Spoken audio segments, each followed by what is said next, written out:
Bonjour à tous et bienvenue dans ce nouveau numéro de ce mois-ci avec la mission locale. Aujourd'hui c'est un jour très spécial puisqu'on est hors les murs. L'occasion pour nous de vous montrer notre nouveau dispositif. Allez, suivez-moi.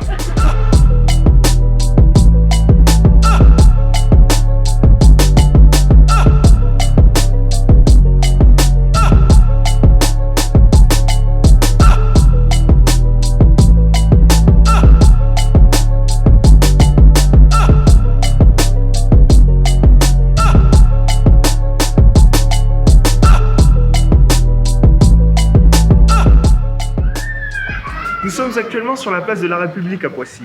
Il est 9 h, le marché a déjà bien commencé. C'est l'occasion pour nous d'aller capter un maximum de personnes. Et si on allait voir le travail de nos ambassadeurs? Salut Rachel, ça va? Salut, ouais, et toi? Ouais, ça va. Alors, comment ça se passe ici? Ben, franchement, trop cool. Enfin, l'ambiance, elle est sympa. Il y a quand même pas mal de gens qui viennent. Ouais. Du coup, c'est cool de présenter aussi la mission locale et de se déplacer pour que les gens aient plus de visibilité par rapport à nous. Ouais, bah c'est super. Et du coup, tu penses quoi du dispositif qui a été mis en place? Ben, je trouve qu'il est bien parce que tu vois, les jeunes, ils osent peut-être pas forcément venir appeler, contacter les missions locales. Et nous, ça nous permet en fait de plus nous faire connaître et là d'interpeller les gens qui passent. Pas que les jeunes, aussi les familles. Ouais, les familles, c'est ça, parce qu'en fait, moi je me rends compte que souvent les jeunes, c'est pas eux qu'on va voir. Tu vois, on va plus parler aux parents ou aux grands-parents ou aux personnes de la famille, ou même pas forcément de la famille, et dire si vous connaissez des jeunes dans votre entourage qui recherchent un emploi, une formation, etc., nous on peut les accompagner à ce niveau-là. C'est super. Et t'as pu capter, avoir des échanges avec des familles Ouais, je te donne un exemple, il y a un jeune qui malheureusement a plus de 25 ans.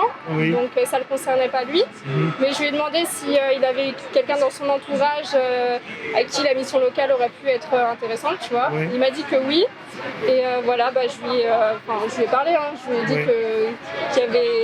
qu'il pourrait carrément se rapprocher de la mission locale, qu'il serait pris en charge par un ou une conseillère, et après il y a d'autres personnes avec qui j'ai un peu plus, parce que t'en as beaucoup qui savent pas trop ce que c'est, donc voilà, je leur explique qu'on fait de l'accompagnement professionnel et social. Super. Voilà, généralement les gens sont contents de savoir qu'il y a des structures qui existent pour les jeunes. Bah écoute, merci Rachel, et puis à tout à l'heure alors. De rien, merci à toi.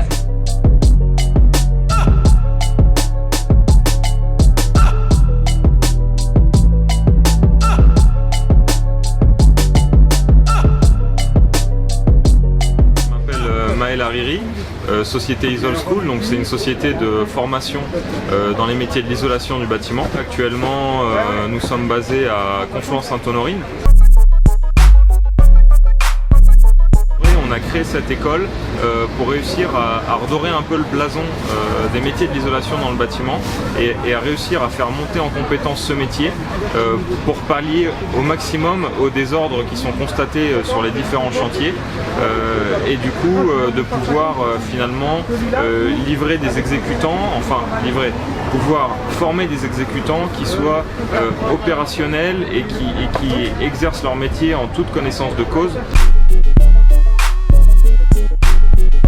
Alors aujourd'hui dans les métiers de l'isolation, on est à même de proposer des formations sur ce qui va être formation soufflage, donc c'est-à-dire l'isolation par soufflage. On propose aussi des isolations de projection et on est aussi en train d'évoluer pour proposer de la formation sur tout ce qui va être isolation thermique par l'extérieur, isolation thermique par l'intérieur, isolation de plancher, donc vraiment l'isolation, les différents métiers de l'isolation qui existent aujourd'hui.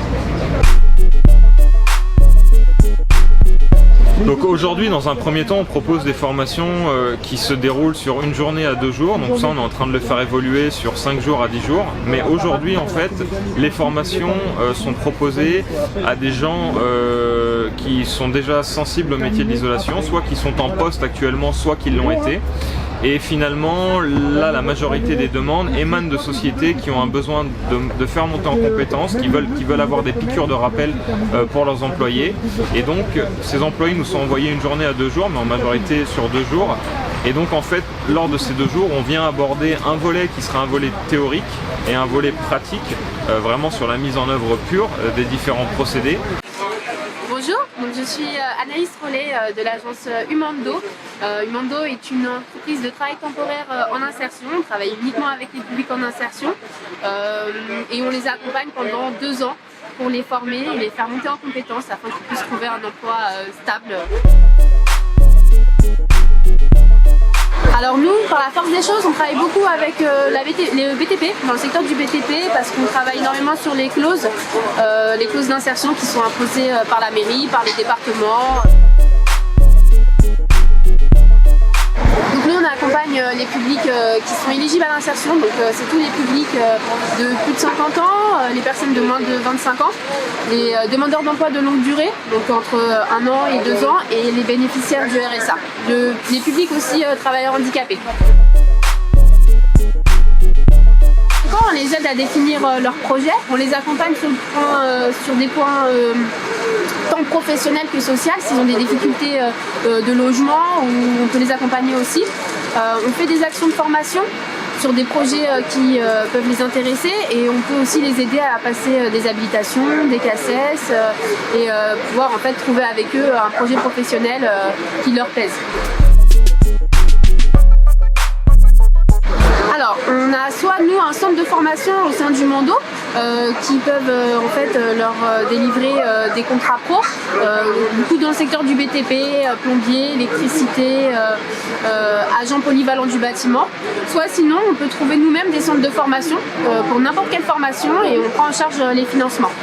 Et voilà, ce numéro de ce mois-ci est à présent terminé. C'était une matinée bien chargée et riche en rencontres.